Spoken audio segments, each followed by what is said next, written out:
Le message du jour vous est présenté par notre frère Marc. Salut, chers bien-aimés de notre Père Céleste. Nous sommes toujours dans Apocalypse 2, où Jésus s'adresse à l'église d'Éphèse au sujet de l'abandon de son premier amour. Bien-aimés, Dieu est amour. Ceux qui demeurent dans l'amour demeurent en Dieu et Dieu demeure en eux. 1 Jean 4, verset 16. Chers amis, il y a des choses que nous faisons ou disons qui n'ont rien à voir avec l'amour. Par conséquent, examinons-nous nous-mêmes et voyons où nous avons quitté l'amour que nous avions au commencement. Verset 4. Bien-aimés, si le Seigneur Jésus souligne ce point dans nos vies, c'est que c'est une question très importante. Il nous demande même de nous souvenir d'où nous sommes tombés.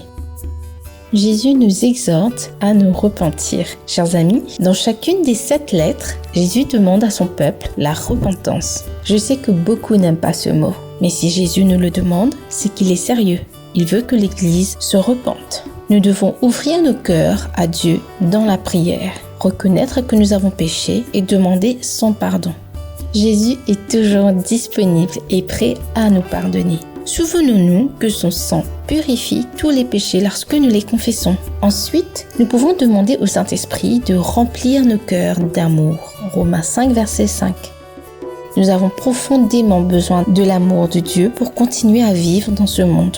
Ainsi, nous pourrons regarder les autres avec des yeux de Dieu et non plus comme des ennemis. La haine, la discrimination raciale, le meurtre et la violence ne doivent pas faire partie de notre vocabulaire. Que celui qui a des oreilles entende ce que l'Esprit dit aux églises. C'est le temps de l'amour. Ainsi, bien-aimés, si Dieu nous a tant aimés, nous devons aussi nous aimer les uns les autres. 1 Jean 4, verset 11.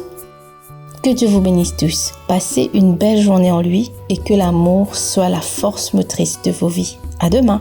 Au revoir.